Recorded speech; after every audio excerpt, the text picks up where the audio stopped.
Bismillahirrahmanirrahim. Assalamualaikum warahmatullahi wabarakatuh. Salam ukhuwah dan salam satu Malaysia. Hadirin sekalian, bersyukur kita kehadrat Allah Subhanahu Wa Taala kerana dengan izin serta limpah kurnia daripadanya, dapat kita bertemu lagi dalam gelanggang forum TikTok sebagai ruang awam untuk pengundi muda di Malaysia. Bersama saya, Sofia Ini binti Muhammad Yusof pada petang berbahagia ini. Hadirin yang dirahmati Allah sekalian, sebelum saya memperkenalkan ahli-ahli panel kita pada hari ini, kita sedia maklum dewasa ini isu berkaitan media sosial iaitu TikTok sebagai ruang awam bagi remaja merupakan satu isu yang baru dan hangat. Malah ia adalah isu yang selalu diperkatakan dan sering diperdebatkan. Media sosial kini menjadi pilihan untuk membina perhubungan di alam maya. Ia juga digunakan untuk pencarian, penyebaran dan perkongsian maklumat yang bersifat renjam, termasuklah isu berkaitan media TikTok merupakan platform yang sering digunakan dalam kalangan remaja. Remaja menjadikan TikTok sebagai tempat meluahkan idea dan pandangan mereka dan membincangkan isu-isu politik. Tetapi sejauh manakah kesahihan dan juga fakta yang benar yang disebarkan di alam media TikTok? Para remaja menggalas tanggungjawab mereka sebagai rakyat mampu membezakan antara yang benar dan juga yang palsu. Justru permasalahan ini perlu dilihat dalam skop yang lebih besar jika ingin diselesaikan. Sesuai dengan tajuk forum kita pada hari ini, TikTok sebagai ruang awam untuk pengundi muda di Malaysia. Persoalan inilah kunci utama forum yang ingin kita gunakan sebagai pembuka pintu-pintu penyelesaian dan kedamaian remaja. Sebelum mengupas tajuk ini dengan lebih mendalam, terlebih dahulu mari kita perkenalkan dengan 6 orang ahli panel kita pada hari ini. Bermula dengan Cik Amirah binti Omar, Cik Nurbatrisha binti Suparman, Cik Siti Nazha binti Zahrulai, Cik Siti Hajar binti Kamaruddin, Cik Nur Aliza binti Cik Marzuki dan terakhir sekali ialah Cik Izzatul Abidah. 6 panel kita pada hari ini merupakan mahasiswa tahun 3 kos dakwah dan pengurusan Islam di Universiti Sains Islam Malaysia. Apa khabar semua? Khabar baik. Alhamdulillah. Baik, Alhamdulillah. Okey, sebelum kita kupas isu ini dengan lebih mendalam, adalah lebih baik jika kita mulakan dengan perkara paling asas iaitu cara TikTok menyediakan akses, penyertaan dan perbincangan rakan ke rakan tentang isu politik. Boleh Cik Abidah huraikan tentang isu ini? Baik, terima kasih Cik Aini. Sebelum saya mengeksplain lebih dalam, TikTok adalah platform media sosial yang berfokus pada membuat dan membagikan video singkat. Awalnya, TikTok dikenali sebagai platform media hiburan. Namun, TikTok menyediakan ruang lingkup untuk berdiskusi sehingga menjadi platform dengan berbagai informasi, bahkan partisipasi termasuk dalam isu-isu politik. Dalam mengakses TikTok, pengguna dapat membuat konten terkait dengan politik yang didapatkannya melalui TV, berita, surat kabar, dan sumber lainnya. Bahkan, dia bisa memberikan pendapatnya sendiri dalam video yang dibuatnya. TikTok juga memberikan ruang diskusi untuk para penggunanya dalam berpartisipasi melalui fitur komentar atau debat dengan membuat fitur komentar. Misalnya, si A tidak menyukai postingan politik si B, maka dia dapat merepost dan berkomentar terkait pendapatnya dalam isu politik tersebut. Dalam fitur timbal balik di TikTok, pengguna dapat menyukai, membagikan, atau memposting ulang sebuah video. Hal itu menjadikan TikTok sebagai platform yang mudah untuk diakses. Selain itu, TikTok memfasilitasi diskusi peer-to-peer dalam isu politik melalui fitur komentar ataupun live streaming. Baik, suka untuk saya menambah bahawa pengguna TikTok dapat berpartisipasi ataupun mengajak pengguna TikTok lain dalam isu-isu trending berkaitan dengan politik. Sebagai contoh, dalam isu semasa kempen pilihan raya baru-baru ini, pengguna dapat memposting sebuah video politik dan menambahkan hashtag pilihan raya ataupun PRU untuk memberi kemudahan bagi pengguna lain dalam mencari berita terkait isu-isu politik semasa. Namun perlu diketahui bahawa TikTok adalah platform yang berfokus pada hiburan dan bukan politik. Oleh yang demikian, TikTok menyediakan ruang untuk berdiskusi atau berbincang tentang politik, tetapi pengguna juga perlu bijak dalam hal-hal yang perlu diambil ataupun dan hal yang perlu kita hindar.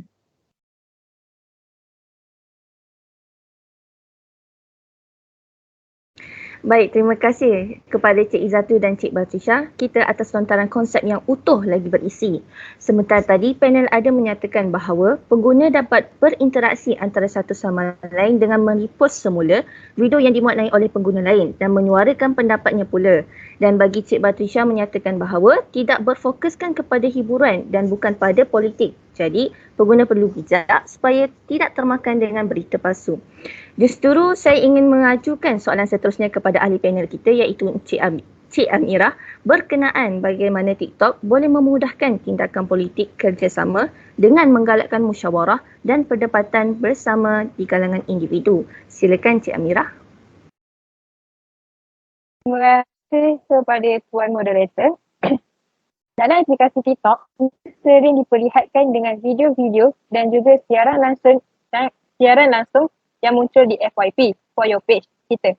Jadi TikTok memberi kemudahan kepada setiap pengguna untuk membuat video-video yang melibatkan perbincangan politik selagi mana ia tidak melanggar peraturan yang ditetapkan oleh media TikTok. Selain itu, pengguna boleh melakukan siaran langsung secara alam maya di TikTok. Kelebihan yang diperoleh oleh remaja-remaja lebih berinteraksi antara satu sama lain di dalam ruang komen dan ia dapat memberikan kebebasan kepada remaja untuk melontarkan pandangan mereka tanpa ada batasan dan halangan. Kebiasaannya, pengguna sering bersiaran langsung di aplikasi TikTok pada waktu malam bersama beberapa pengguna yang menjemputnya menyertai siaran langsung tersebut.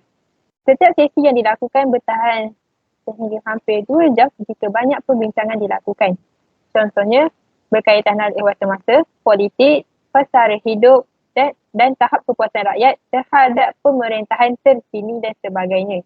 Jadi, itu yang membuatkan TikTok ini lebih berkesan dan mudah digunakan oleh setiap individu kerana siaran langsung yang mereka lakukan sering muncul di FYP mereka tanpa mereka perlu cari. Benar yang dikatakan oleh Cik Amirah sebentar tadi. Pengguna lebih bebas mengutarakan pendapat dan ideologi mereka dan terdapat juga menggunakan peluang itu untuk membuat aduan dan memberi cadangan tentang beberapa isu yang berlaku di tempat mereka.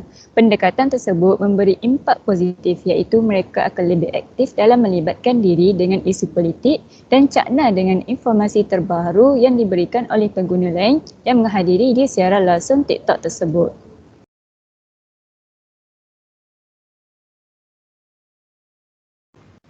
Oh begitu, terima kasih kepada Cik Izatu dan Cik Amirah dan juga Encik Aliza atas lontaran konsep yang utuh lagi berisi tadi. Sementara tadi panel ada menyatakan bahawa kemudahan siaran langsung di media TikTok memberi kebebasan individu untuk bersuara dalam perdebatan mereka dan setiap sesi itu mampu bertahan sekurangnya 2 jam. Dan Cik Aliza juga menyatakan bahawa kemudahan siaran langsung memberi impak positif terhadap individu kerana mereka akan lebih peka dan cakna terhadap isu politik terkini.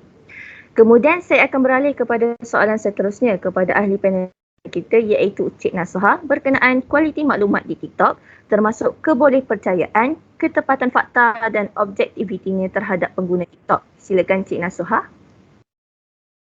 Terima kasih kepada Encik Ayuni sebagai moderator kita pada petang ini. Okey, baiklah.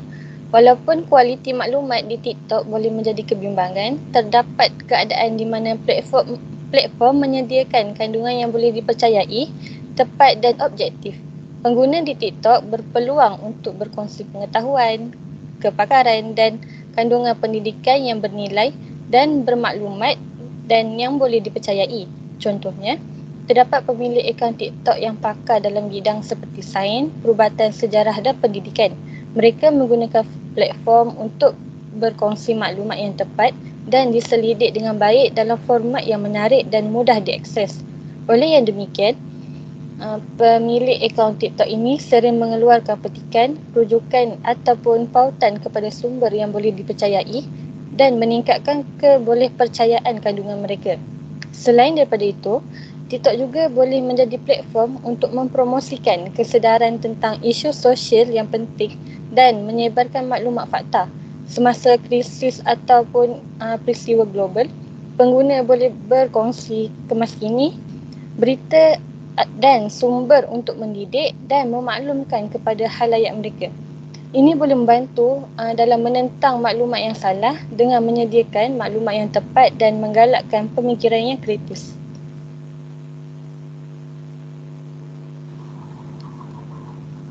Saya setuju dengan pernyataan yang diberikan oleh Encik Nasuha.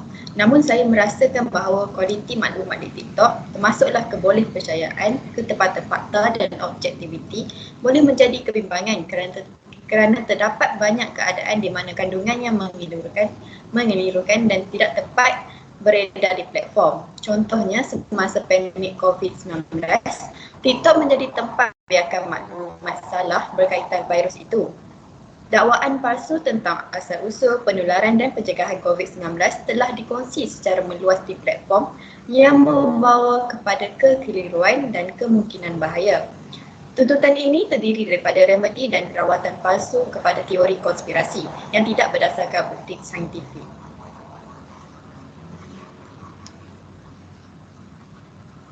Menarik perbincangan sebentar tadi oleh Cik Nasuha dan Cik Hajar berkenaan isu kualiti maklumat di TikTok.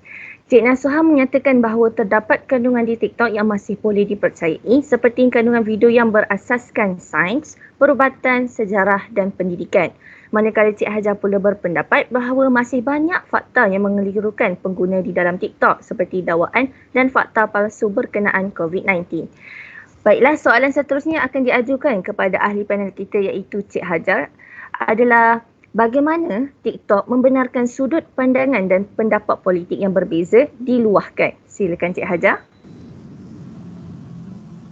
Terima kasih moderator kita pada hari ini.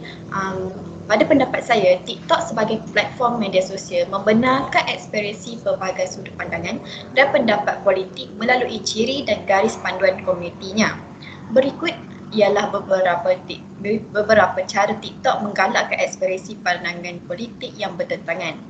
TikTok tertumpu terutamanya pada kandungan yang dijana pengguna, membolehkan individu membuat dan berkongsi video mereka sendiri. Format terbuka ini membolehkan pengguna meluahkan pendapat politik mereka secara bebas dan kreatif melalui video, teks dan audio di aplikasi TikTok itu sendiri. Sebagai contoh, dengan menggunakan atau mencari hashtag dan trend seperti hashtag #UndiPAS, maka TikTok pengguna itu berkemungkinan akan penuh dengan konten yang berkaitan dengan parti tersebut. Hal ini kerana TikTok mengkategorikan dan menyusun kandungan menggunakan hashtag dan trend. Menggunakan hashtag yang berkaitan, pengguna boleh menemui dan menyumbang kepada perbincangan tentang topik politik tersebut. Ini membolehkan orang yang mempunyai pandangan politik yang bertentangan untuk mengambil bahagian dalam perbualan yang sama dan berkongsi pandangan mereka bersama pengguna yang lain. Selain itu, TikTok menampilkan bahagian komen serta keupayaan untuk mencipta duet atau video respons. Ciri ini menggalakkan pengguna untuk terlibat dalam perbincangan dan perdebatan politik. Melalui komen dan duet, pengguna boleh menyatakan pendapat mereka, bertanya soalan dan mencabar pandangan orang lain, memupuk dialog dan pertukaran perspektif yang pelbagai. Maafkan saya, izinkan saya menambah sedikit penjelasan bagi bahagian ini. Walaupun TikTok membenarkan ekspresi pelbagai sudut pandangan politik, ia juga mempunyai garis panduan komuniti untuk memastikan keselamatan pengguna, mencegah kandungan berbahaya dan mengekalkan persekitaran yang positif.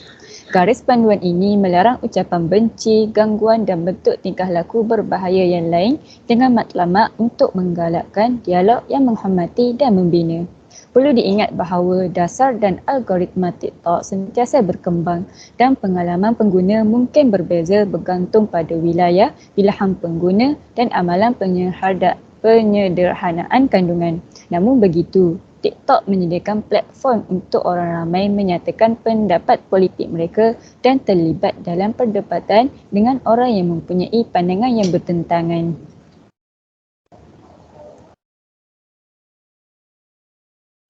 Terima kasih kepada Cik Hajar dan Cik Aliza kita atas lontaran konsep yang lagi berisi tadi.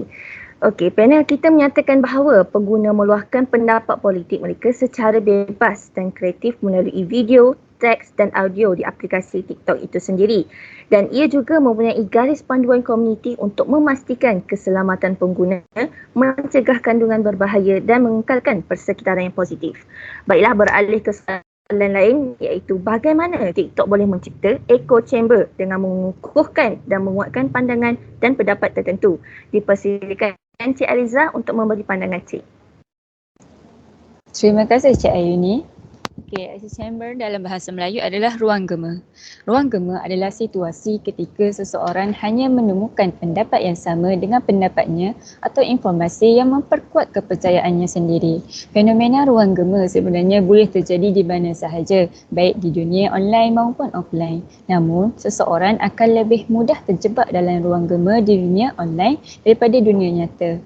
Ruang gema boleh mencipta maklumat salah dan memesongkan perspektif seseorang supaya kita menghadapi kesukaran mempertimbangkan sudut pandangan yang bertentangan dan membincangkan topik yang rumit. Kita sebahagiannya didorong oleh berat sebelah pengesahan, iaitu kecenderungan untuk memihak kepada maklumat yang mengukuhkan kepercayaan sedia ada.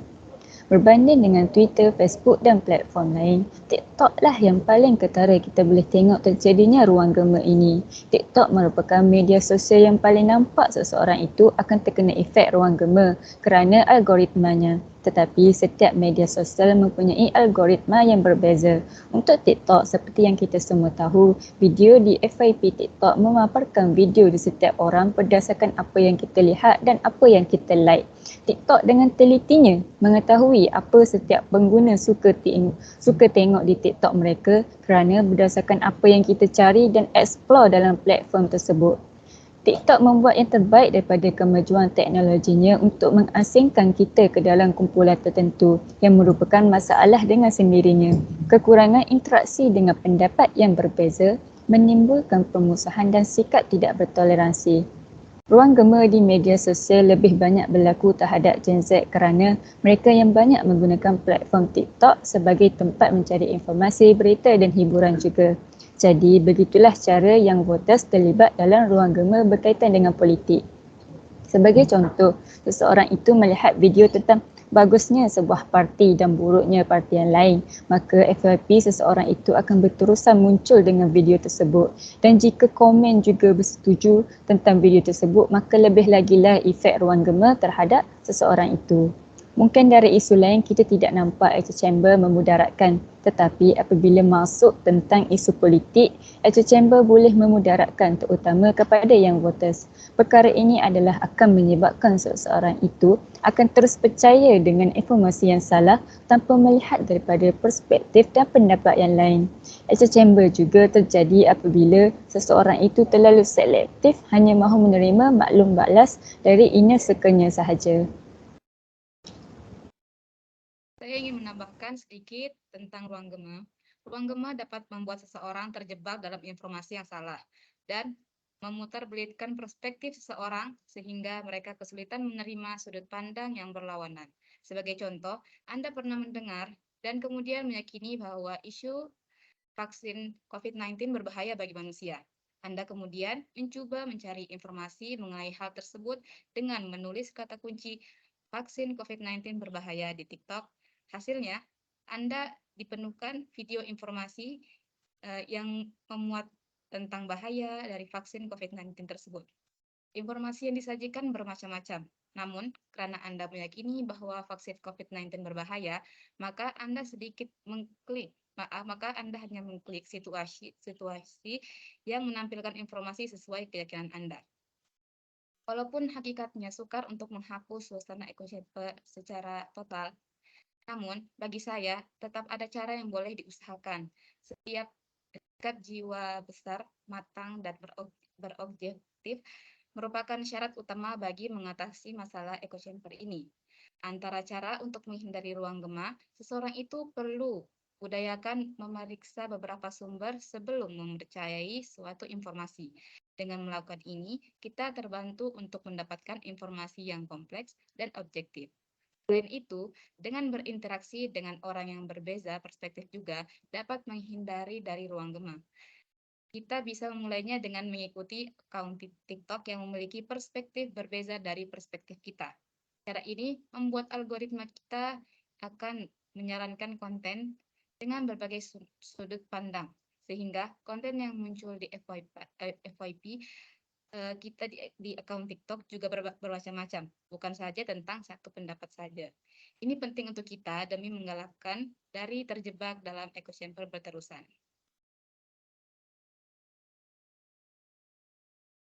Terima kasih kepada Cik Aliza dan Cik Izzatul kita atas lontaran konsep yang utuh lagi berisi. Sementara tadi panel ada menyatakan bahawa ruang gema di media sosial lebih banyak berlaku terhadap Gen Z kerana mereka yang banyak menggunakan platform TikTok sebagai tempat mencari informasi, berita dan hiburan. Itulah cara pengundi terlibat dalam ruang gema berkaitan dengan politik. Dan antara cara untuk menghindari ruang gema seseorang itu perlu budayakan memeriksa beberapa sumber sebelum mempercayai sesuatu informasi. Dengan melakukan ini, kita terbantu untuk mendapatkan informasi yang kompleks dan objektif. Soalan seterusnya, ini berkaitan kehadiran amalan pengawasan di TikTok dan potensi kekangan terhadap tingkah laku belia akibat pemantauan oleh rakan, keluarga, majikan, polis dan entiti kerajaan.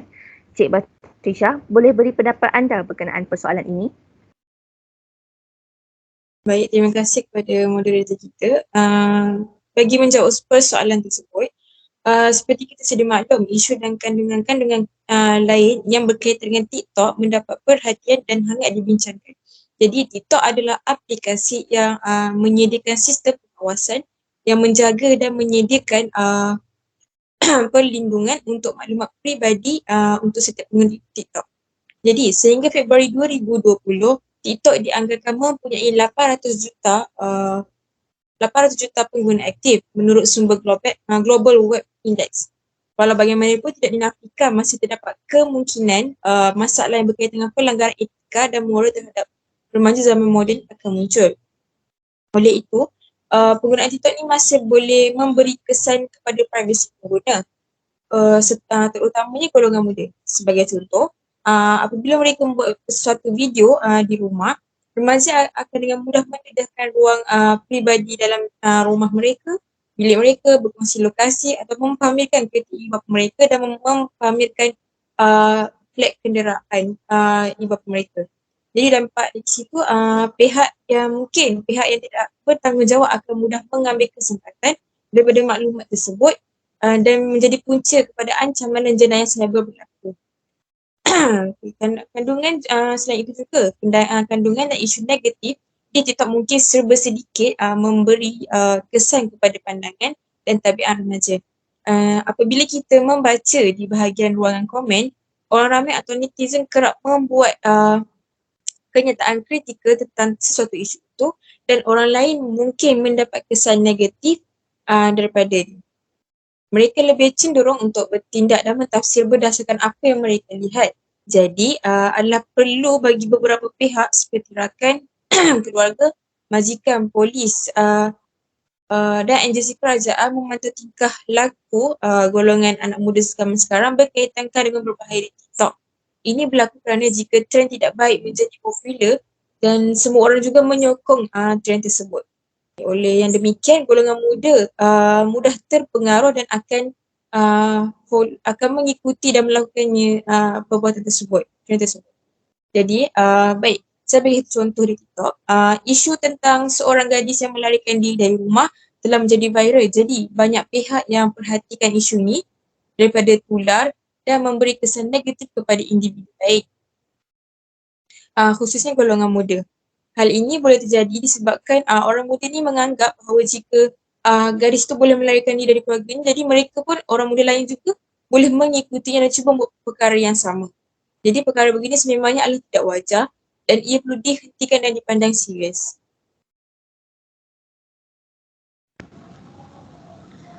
Saya juga bersetuju dengan pendapat Encik Batrisha tersebut. Dan saya ingin menambah sedikit informasi iaitu Twitter ialah satu aplikasi popular di kalangan golongan muda.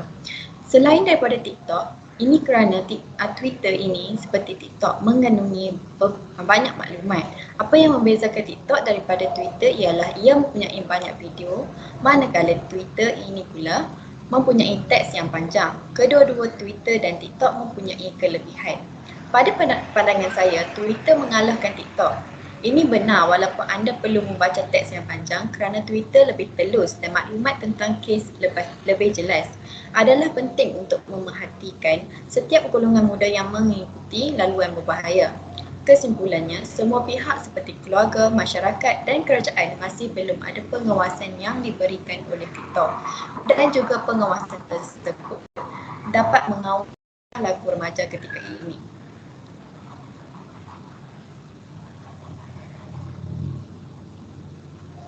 Baik, terima kasih kepada Cik Fatisha dan juga Cik Haja ke atas pandangan mereka yang sangat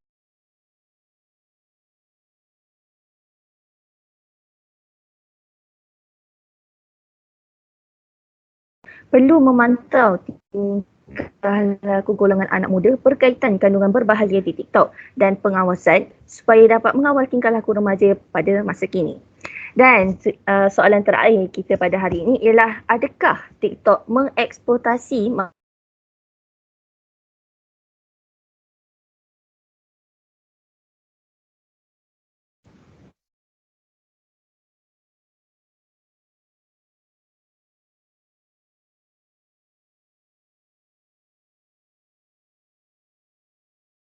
Terima kasih Tuan Moderator. Pada pendapat saya, TikTok tidak mengeksploitasi maklumat pengguna dengan menjual maklumat pengguna kepada pihak ketiga. Apabila seseorang itu mendaftar atau membuat akaun TikTok, mereka boleh melihat dan membaca data privasi TikTok. Data privasi ini menerangkan bagaimana TikTok mengumpul, menggunakan, berkongsi dan memproses maklumat pribadi pengguna dan individu lain yang berkaitan dengan platform TikTok. Jika pendaftar tidak bersetuju dengan data privasi ini, mereka seharusnya tidak menggunakan platform. Mendaftar akaun TikTok bermakna seseorang itu bersetuju secara tidak langsung dengan terma dan syarat yang telah ditetapkan oleh TikTok. TikTok berkongsi maklumat pengguna dengan 9 pihak ini mengikut data privasi TikTok yang dikemaskini pada 5 April 2023. Pihak tersebut adalah rakan niaga, pembekal perkhidmatan, pengiklan, rangkaian pengiklan dan rakan kongsi pengukuran, penyelidikan bebas, kumpulan korporat TikTok atas sebab-sebab undang-undang, profil awam, jualan, penggabungan atau transaksi perniagaan lain dan terakhir pedagang, penyedia, penemuan pembayaran dan transaksi dan penyedia perkhidmatan lain. TikTok berkongsi dengan pihak berikut dengan tujuan yang tertentu. Sebagai contoh, apabila pengguna membuat pembelian melalui servis beli belah TikTok, TikTok akan berkongsi maklumat yang berkaitan dengan transaksi dengan pedagang, penyedia pengurusan pembayaran dan transaksi serta penyediaan perkhidmatan lain. Sebagai contoh, TikTok akan berkongsi item pesanan, butiran pesanan dan maklumat penghantaran supaya pesanan pembeli boleh diproses. Entiti ini boleh menggunakan maklumat yang dikongsi mengikut data privasi mereka. Selain itu, pengguna juga mengetahui bahawa TikTok akan mengemaskini data privasi dari masa ke semasa. Apabila TikTok mengemaskini data privasi, TikTok akan memberitahu dengan mengemaskini tarikh terakhir kemaskini. Di bahagian atas data ini, dan data privasi baharu atau memberikan sebarang notis lain yang diperlukan oleh undang-undang yang berkenaan. Asas berterusan penggunaan kepada penggunaan platform selepas tarikh data yang dikemaskini merupakan penerimaan penggunaan terhadap data yang dikemaskini. Jika pengguna tidak bersetuju dengan data yang dikemaskini, pengguna mesti berhenti mengakses atau menggunakan TikTok. Seterusnya, sehingga kini tiada bukti bahawa Beijing sebenarnya telah mengumpul data komersial TikTok untuk risikan atau tujuan lain. Ketua Pegawai Eksekutif TikTok Chu berkata secara terbuka bahawa kerajaan China tidak pernah meminta dan syarikat itu akan menolak sebarang permintaan sedemikian.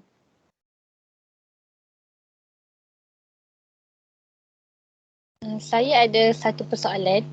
Apakah langkah yang dilakukan oleh TikTok kerana terdapat kebimbangan kerajaan China boleh mengakses data individu terutamanya rakyat Amerika Syarikat? Ini kerana pada tahun 2022, jumlah pengguna aktif TikTok di Amerika Syarikat mempunyai kira-kira 138 juta pengguna aktif. Mengikut Pew Research, 21% rakyat Amerika berkata mereka menggunakan TikTok pada tahun 2021.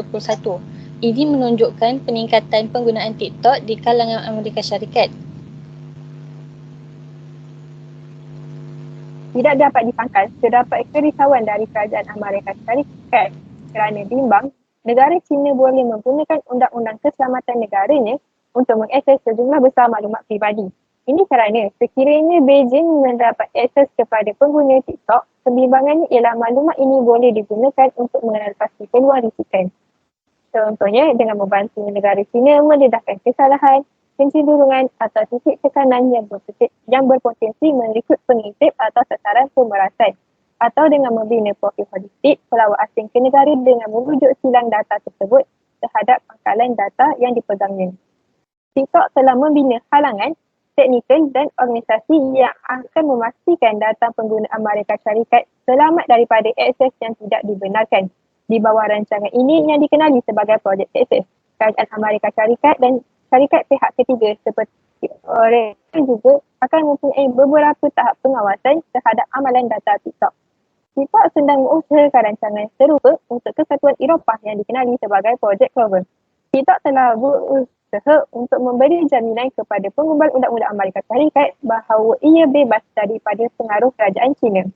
Mengikut dasar privacy untuk pengguna TikTok di Amerika Syarikat, TikTok tidak menjual maklumat pribadi pengguna atau berkongsi maklumat pribadi pengguna dengan pihak ketiga untuk tujuan pengiklanan tingkah laku merentas konteks yang dihadkan dan yang terpakai.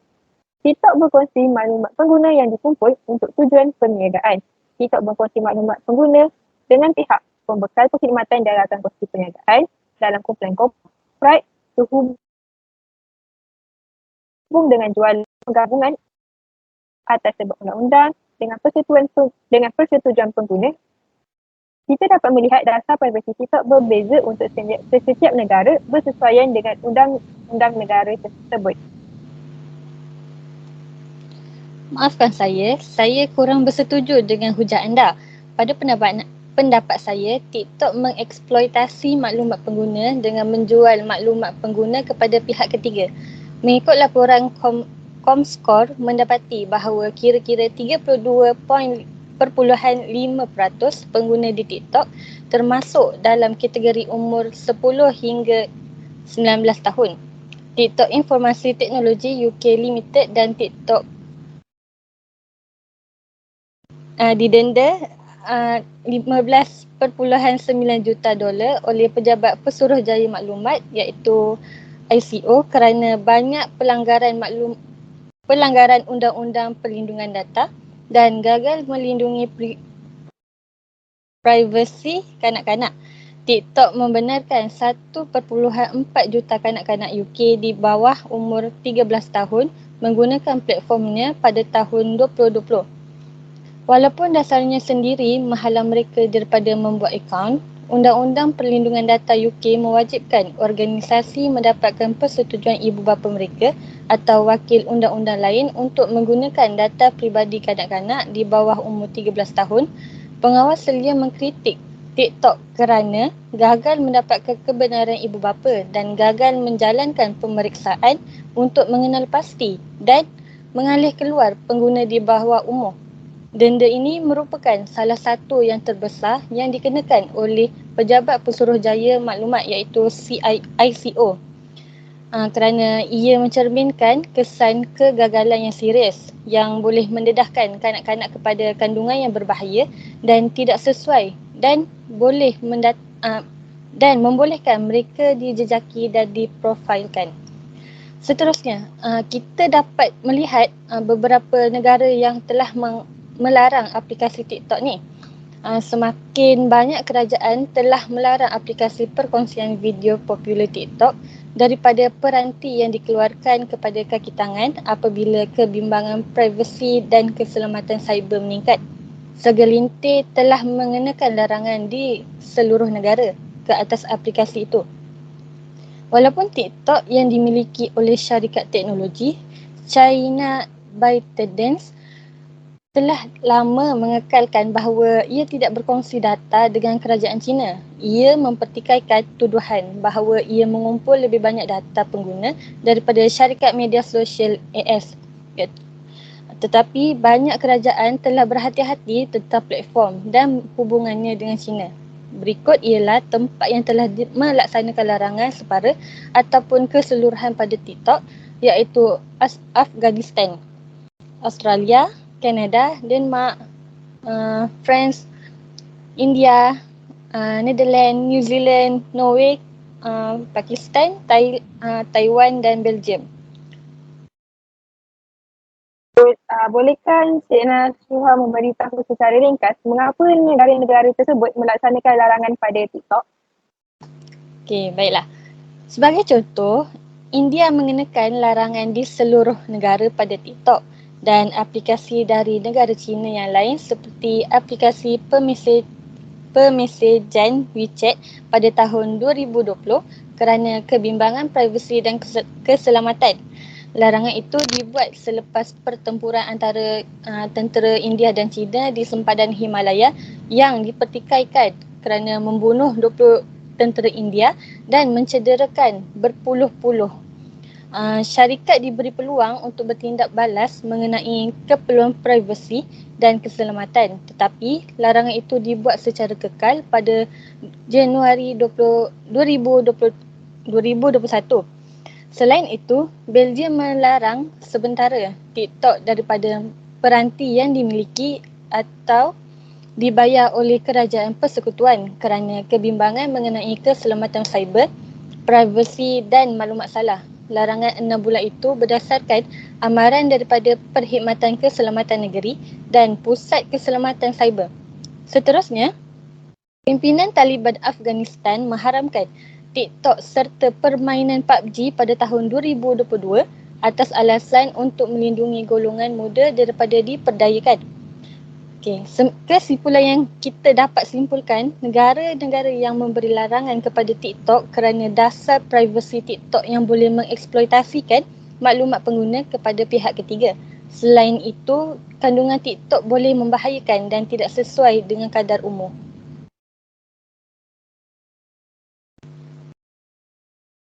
Baik, terima kasih kepada Cik Amira dan juga Cik Nasuha ke atas pendapat dan juga pandangan cik-cik sekalian. Sebentar tadi panel ada menyatakan bahawa negara-negara yang memberi larangan kepada TikTok kerana dasar privasi TikTok yang boleh mengeksploitasi maklumat pengguna kepada pihak ketiga.